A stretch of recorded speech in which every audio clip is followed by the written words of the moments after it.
guys, no?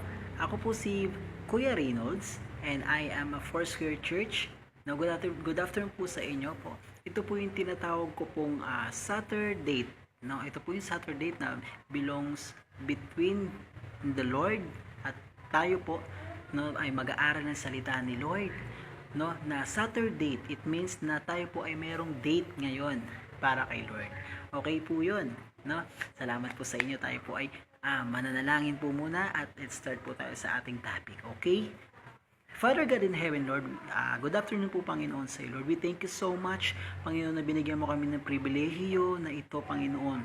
Nawa, Panginoon, bigyan mo kami ng lakas, ng katalinuhan upang malaman po namin ang kalooban mo sa aming mga buhay. Pinupuri ka namin, pinasasalamatan sa tangi pangalan ni Jesus. Amen and amen. Yan. Salamat po sa inyo, no? Ngayon po, ang topic po natin is all about the new birth. The new birth. Ito po ay isang simula ng bago mong buhay. No, not a physical, no, but spiritual life. No, the new birth. Sabi po sa Ezekiel 36 verse 26 sa NIV, "And I will give you a new heart and put a new spirit in you. I will remove from your heart of stone and give you a heart of flesh." No, marami po sa atin, no, na hindi po maunawaan yung spiritual birth. No, why? No, bakit po hindi nila maunawaan yung spiritual birth na mamubuhay ka po ulit? No? Hindi po nila maunawaan, no? Bakit po di po nila maunawaan? Dahil sila po ay nakatutok sa bagong galaw ng mundo. The Christian life now. No, ito po yung Christian life now na nangyayari sa mundo. Tinututukan natin ang mundo, ang anong galaw ng mundo. No? Spiritual birth, ito po yung sinasabi po sa John chapter 3 verse 3. No, unless one born again, he cannot see the kingdom of God. No, unless one born again, he cannot see the kingdom of God. Hindi po natin makikita ang kaharian ni Lord kung hindi po tayo born again, kung hindi po tayo na nag-new birth ulit. Okay, number 1 po. Born again it means ito po'y born from above. In spiritual birth, kung nais mo, kung gusto mong makarating sa kaharian ng Diyos, no, is you need to be a born again. No, maipanganak, no, hindi po sa physical, kundi maipanganak sa espiritu. As Jesus answered, most assuredly, siya po ay nagsabi na totoo to, anak. No, most assuredly, sinabi po niya, no, hindi ka makakatapak sa kaharian ng Diyos kapag hindi mo totoong maunawaan kung ano at sino ka kay Lord. Amen? No, hindi mo maunawaan yung sarili mo. No? Hindi mo maunawaan kung ano at sino ka kung wala si Lord sa buhay mo. No? At pangalawa po, 2 Corinthians chapter 5 verse 17, "If anyone is in Christ, he is a new creator. The old has gone, the new has come." Una po is, ikaw po ay new creation, bagong nilalang. No? Ito po yung it means mo na bagong nilalang, ikaw po ay mayroong bagong pagkatao, bagong puso. Sabihin mo nga, bagong puso. No, hindi bagong puso sa girlfriend mo, hindi bagong puso sa boyfriend mo, kundi bagong puso kay Lord. Amen? No? No, bagong pagkatao, ito yung first things na miracle na ginawa ng Diyos sa iyo. Ito yung bagong buhay na ginawa sa iyo ng Panginoon. No, dati ay marumi ka sa Panginoon, pero by the grace of the Lord ay nagpapako siya para sa atin. No, ay ginawa niya po yun para sa atin, para meron kang bagong buhay. The old things have passed away. Lahat ng pangit at hindi po maganda na ginagawa mo noon, ito po'y wala na. No? Bakit po yung old o lumang ikaw ay nangyayari po o nagmumulto pa daw, sabi nila, na bumabalik. No? Dahil wala po silang totoong relationship kay Lord. Wala po silang pagpapahalaga doon sa pagmamahal ng Panginoon sa atin.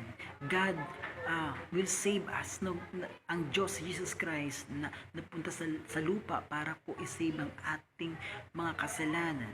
No, behold, all things have become new.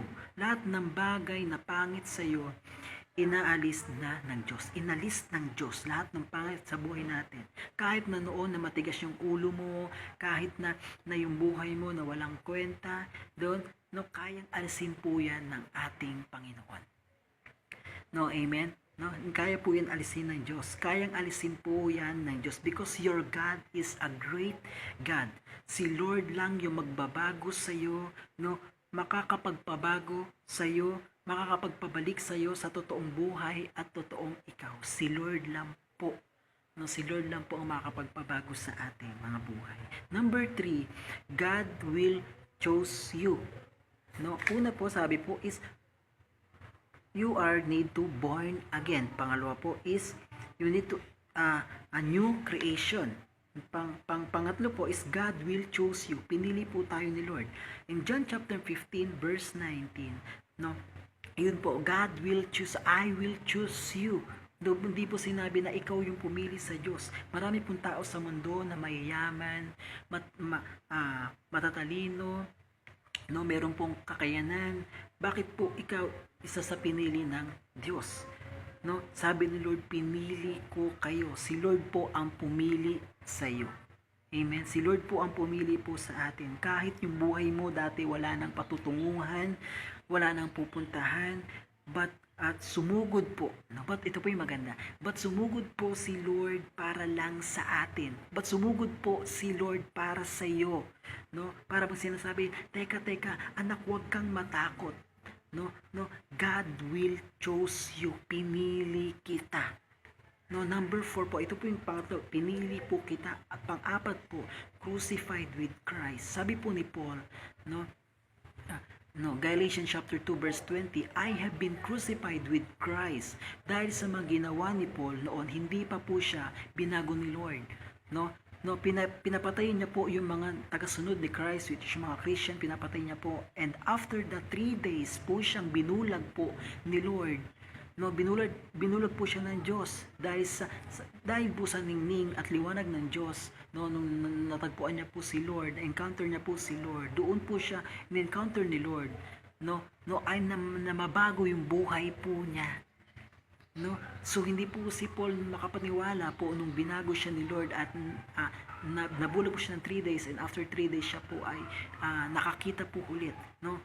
But ito po, sometimes si Lord po ay gumagawa ng mga bagay, katulad po ni Paul, sometimes si Lord po ay gumagawa ng mga bagay sa iyo para i-encounter mo siya sa buhay mo. Amen, para i-encounter mo siya, para makita mo kung ano yung ginawa ni Jesus para sa iyo. No, crucified with Christ. No, who loved me and gave himself for me. Pinakita ng Diyos sa cross, pinakita po niya yung pag-ibig niya, yung pagmamahal niya para sa iyo, para sa atin, para sa akin. No, a new birth is a new life. Yung new birth ng bagong spiritual birth, a new birth is a new life. Bagong buhay, a new spirit, bagong espiritu at a new mind, bagong pag-iisip. Sabi ng Panginoon, love God all your heart, with all your strength, with all your mind. Yung po ay mahalin po natin ang Diyos. Kapag binigay mo yung buhay mo at yung puso mo kay Lord, mararanasan mo yung spiritual birth at makikilala ka na ikaw pala ay anak ni Lord.